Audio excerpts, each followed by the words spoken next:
Si ayer Aldama intentó involucrar al presidente del Gobierno y presentó a Koldo García como uno de sus hombres de confianza, hoy Koldo se ha presentado como un simple asistente del entonces ministro Ábalos. Le ayudaba, dice, a reducir su carga de trabajo, por ejemplo, buscando piso a una de sus parejas. Niega todas las acusaciones del empresario y sí ha reconocido, Tribunal Supremo Cristina Blach, que pasó a Transportes la oferta de mascarillas de la empresa de Aldama. Pero dice que lo hizo igual que con otras muchas ofertas, que en ese momento todo el mundo, en todos los países, estaba buscando mascarillas y que él no tenía poder de contratación. Koldo García lo ha negado todo, no ha querido contestar a la acusación popular del PP, tampoco a la defensa de Aldama, y se ha enfadado en varias ocasiones con el fiscal porque considera que no cree en su inocencia. Además, se ha presentado como un asistente de José Luis Ábalos, dice que le va a estar eternamente agradecido y ha asegurado además que tenía 27 teléfonos móviles en su casa porque colaboraba con la Guardia Civil. También ha declarado que aunque el empresario Aldama intente mostrarle como un hombre de Pedro Sánchez, él no habla con él desde que es presidente del Gobierno. Esta tarde su abogada seguirá interrogándole. El exasesor de José Luis Ábalos reconoce que en plena pandemia recibió y trasladó a Transportes la oferta de mascarillas de Aldama, pero se desvincula de la adjudicación. Yo no decido nada, yo no tengo esa competencia. ¿Trasladé eso? Seguro que lo trasladé. No sé a quién. Mismo argumento con el rescate a Air Europa. ¿Cómo voy a decidir yo un rescate o un crédito de 500 millones? Niega la autenticidad de las grabaciones que la Guardia Civil le incautó. Yo no reconozco ninguno de los audios. Y haber recibido regalos y un sueldo mensual de Aldama, como declaró ayer el empresario. ¿Recibía usted 10.000 euros al mes de Víctor de Aldama? No. El interrogatorio del fiscal ha sido tenso. Me dicen que tiene un problema, y más en pandemia. Echo a correr y me pongo a llamar a quien haga falta. Como con los problemas de las mujeres. Qué mal gusto tiene usted. Koldo García dice que su trabajo era quitarle de encima tareas al ministro. Las cosas, vamos a llamarlas mundanas. Y que por eso se encargaba de sus vacaciones, de mandar currículums de sus novias o buscarles piso, como a Jessica, que según él chantajeaba a Ábalos. De que había que darle solución a sus problemas, porque si no la opinión pública tendría conocimiento de ciertas cosas. Y para justificar por qué tenía 27 móviles, asegura que era colaborador de la Guardia Civil en la lucha contra el terrorismo yihadista. El día que declara Koldo García siguen las reacciones políticas a la extensa declaración de Aldama. El PSOE insiste en que mintió y en que lanzó graves injurias sin aportar pruebas. Los socios del Gobierno restan credibilidad a sus acusaciones, mientras que PP y Vox se la dan. Ninguna credibilidad le da el PSOE a la declaración de Aldama. Que está mintiendo como estrategia de su propia defensa, que no presenta ni una sola prueba y que está ensuciando a todo el mundo, al Partido Socialista, al Gobierno, a Pedro Sánchez.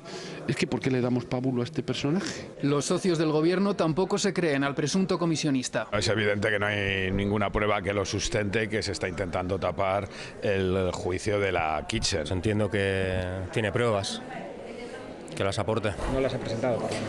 Pues entonces es una declaración más. Podemos no se moja, pero lanza este dardo al PSOE. Lamentablemente el Partido Socialista nos lo ha puesto muy difícil para distinguir lo que es guerra sucia y lo que son verdaderos casos de corrupción. El PP arremete contra Pedro Sánchez, asegura que las pruebas existen y que todas las tramas giran en torno a él. ¿Pedro Sánchez ha presentado ya una querella contra Víctor de Aldama en el Tribunal Supremo? La respuesta es no. La realidad es que cada hora que pasa sin hacerlo le da presunción de veracidad a un testimonio gravísimo. No resulta de fiar ninguno de los que han estado metidos en ese contubernio y en esa trama de corrupción, la más grande de nuestra democracia. Y confían en que la justicia, dicen, la esclarezca. Y en el juicio del caso Kitchen, esta mañana ha terminado de declarar el inspector Manuel Morocho, que ha contado al tribunal que cuando investigaba la contabilidad del PP, el propio juez del caso sospechaba que les espiaban. Cuando hablábamos de temas sensibles, él me decía: Manuel, acompáñame. Y salíamos a la oficina judicial, un punto al exterior de su despacho, y me planteaba pues alguna cuestión evidentemente crítica. El ex investigador de la Gürtel dice que a él le seguían en su coche oficial y ha enseñado algunos indicios que él mismo recabó. También ha contado al tribunal que sus jefes desmantelaron su equipo de investigación, ofreciendo otros destinos a los inspectores y que por ello muchos informes no se pudieron elaborar. Jorge Azcón ha tomado posesión esta tarde de su cargo como presidente de Aragón en el Palacio de la Aljafería, en Zaragoza. Inicia su segundo mandato al frente del gobierno aragonés. Azcón ha sido investido gracias al pacto entre PP y Vox y el ya reelegido presidente ha mostrado su agradecimiento a ambos partidos durante su discurso. Los dos grupos, con nuestras diferencias y nuestros encuentros, vamos a trabajar con lealtad y determinación para desarrollar un programa de gobierno único. El Banco Central Europeo retrasa la subida de tipos de interés y de momento los mantiene sin cambios en el 2%. Quiere recabar más información del impacto de la guerra de Oriente Medio en los precios energéticos, aunque ya reconoce Alberto Freile Frankfurt los riesgos al alza para la inflación. Sí, el regulador reconoce los riesgos, el acusado incremento de los precios de la energía que impulsan la inflación, que en la eurozona ha alcanzado el 3% en abril, 4 décimas más que el mes anterior, pero dice Lagarde que la hoja de ruta a largo plazo no ha cambiado, que no varía y que todo dependerá de la duración, de la profundidad de las consecuencias de la guerra en Irán. Reitera en todo caso que el Banco Central está listo para actuar y que tomará las decisiones en función de la información disponible, que lo hará reunión a reunión, así que todos los ojos están puestos en la próxima, en la de junio, cuando la mayoría de analistas cree que sí que se podría producir ya una primera subida de los tipos. Ahora mismo está concluyendo la rueda de prensa de Lagarde y también del vicepresidente de Guindos, la última, porque el vicepresidente del Banco Central Europeo agota su mandato. Los hipotecados a tipo mixto o variable que les toque revisar con el dato de abril van a sufrir la mayor subida de cuota desde finales de 2023. Fue entonces cuando los tipos en la eurozona tocaron techo y el Euribor enfilaba su cuesta abajo. El año pasado se estabilizó, pero en 2026 asciende con fuerza por el impacto de la guerra. Depende de si se materializa o no lo que se espera a día de hoy, que es una guerra corta, un poco de inflación y un par de subidas o tres de tipos. Si hubiera noticias que nos hicieran pensar que la guerra va a ser diferente de lo que estamos pensando hoy, ese Euribor debería ajustarse al alza o a la baja, en función de la duración de la guerra y el impacto que tenga en la inflación. De momento lleva 2 meses al alza sin que el Banco Central Europeo haya subido los tipos. ¿Cómo es esto posible? Es posible porque el Euribor captura los próximos 12 meses, no los últimos 12 meses. Y los próximos 12 meses, la expectativa a día de hoy es que sean una historia de subidas de tipos de interés. Toda esta incertidumbre está llevando a la banca española a endurecer más los criterios de concesión de hipotecas, según datos del BCE. Y no solo a hogares, también a empresas.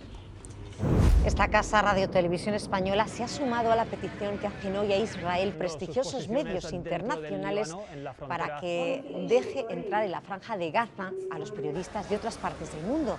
Desde los ataques de Hamas en 2023 no han podido acceder allí de forma independiente y solo los periodistas locales informan en condiciones precarias y bajo la amenaza de los ataques israelíes. Más de 200 periodistas palestinos han muerto ya.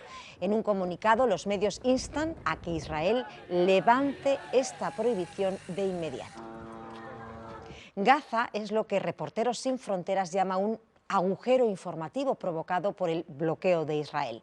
El estado de la libertad de prensa en el mundo es el peor en 25 años, denuncia esta ONG, que apunta además que en más de la mitad de los países del planeta la situación para los periodistas es muy difícil. Ayer mismo Milei insultaba a los periodistas. Chorros, ladrones, y les ha cerrado el acceso a la Casa Rosada.